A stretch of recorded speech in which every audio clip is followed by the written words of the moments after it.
നമുക്ക് ചെയ്യാൻ കഴിയുന്ന ഒരു കാര്യം, ചില സംസ്ഥാനങ്ങളിലൊക്കെ ബസ്സിന്റെ ബ്രാൻഡിങ് ഓപ്പർച്യൂണിറ്റീസ് വളരെ റേസ് ചെയ്യുന്നുണ്ട്.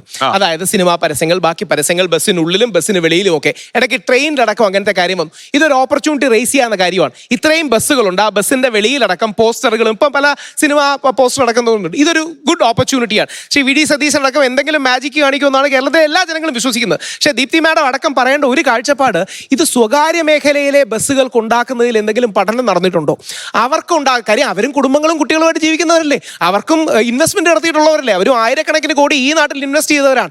അപ്പൊ അവരെ എങ്ങനെ ഇത് വാങ്ങിച്ചിട്ടില്ല. പക്ഷെ അതൊരു ജെന്യുവിൻ കൺസേൺ ആണ്. കാര്യം നമ്മൾ നേരത്തെ ഇദ്ദേഹം പറഞ്ഞ പോലെ സംരംഭകത്വത്തെ, ഓൺട്രപ്രണർഷിപ്പിനെ പ്രൊമോട്ട് ചെയ്യാൻ ഇപ്പൊ ഈ മേഖലയിൽ ഉണ്ടാകുന്ന ഏതെങ്കിലും രീതി യാത്രാ സൗകര്യവും ഇവര് കുറെ കൂടെ ഷുഗർ കോട്ട് ചെയ്ത് പറയാണ്, അവരുടെ ലൈഫിലെ ഫിനാൻസിനെ അത് ബാധിക്കുകയല്ലേ. കാര്യം KSRTC ഓൾമോസ്റ്റ് 4 ഇരട്ടി ആൾക്കാരെ ഇവർ കൊണ്ടുപോകുന്നുണ്ട്. അപ്പം ഒരുപാട് സ്ത്രീകൾ KSRTC പോയാൽ ഇവർക്കുണ്ടാകുന്ന ഇമ്പാക്ട് ഇനി ഏതെങ്കിലും രീതിയിൽ ഇവരെ സപ്പോർട്ട് ചെയ്യുമോ? ആ കാര്യങ്ങൾ കൂടെ ദീപ്തി മാഡത്തിന്റെ ഒരു ക്ലാരിറ്റി കേട്ടുകയാണ് ഇതിന്റെ. ഞാൻ ആദ്യത്തെ ഒരു ക്ലാരിഫിക്കേഷൻ നടത്തിക്കോട്ടെ. ഇത് KSRTCക്ക് ഇതൊരു അധിക ബാധ്യത വരുന്ന രീതിയിലല്ല ഇത് പ്ലാൻ ചെയ്തിരിക്കുന്നത്. ഇതിപ്പോ തെലുങ്കാന, രാജസ്ഥാൻ, കർണാടക തുടങ്ങിയ സംസ്ഥാനങ്ങളിലൊക്കെ നടത്തിയിട്ടുണ്ട്.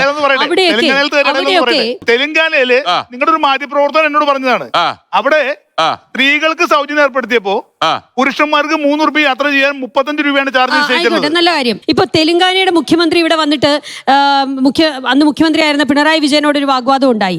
അന്ന് അദ്ദേഹം വളരെ ക്ലാരിറ്റിയോട് മുഴുവൻ കാര്യങ്ങളും പറഞ്ഞു എങ്ങനെയായിരുന്നു ഇത് കൊടുത്തതെന്ന്.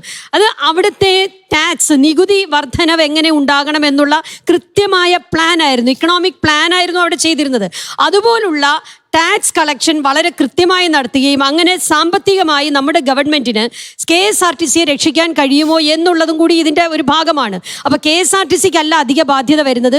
ഇതിന്റെ സബ്സിഡി ഇനത്തിലുള്ള ഈ എമൗണ്ട് കൊടുക്കുന്നത് ഗവൺമെന്റ് ആണ്. ഇപ്പൊ ക്ഷേമ പെൻഷൻ എങ്ങനെയാണ് കൊടുക്കുന്നത്?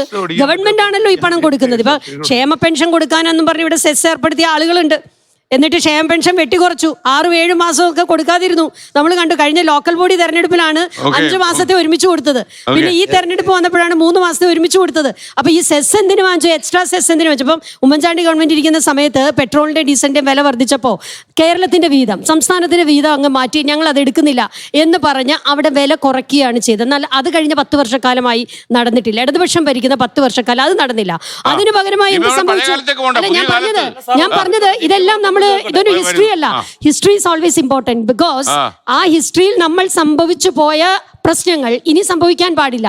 അപ്പൊ ഞാൻ മനസ്സിലാക്കുന്നത് കേരളത്തിലെ ഏറ്റവും വലിയ പ്രശ്നം എന്ന് പറയുന്നത് നമ്മുടെ നികുതി വരവ് കുറയുന്നു എന്നുള്ളത്. നമുക്ക് ടൂറിസം അതുപോലുള്ള മേഖലകളിലേക്കൊന്നും നമ്മൾ കടന്നു കയറുന്നില്ല. അപ്പൊ കേരളത്തിന്റെ സാമ്പത്തിക സ്ഥിതി ഏറ്റവും ശക്തമാക്കിക്കൊണ്ട് തന്നെ KSRTC, ഇപ്പൊ KSRTCയുടെ തൊഴിലാളി യൂണിയന്റെ ആളുകളാണ് അവിടെ സംസാരിച്ചതെന്നാണ് ഞാൻ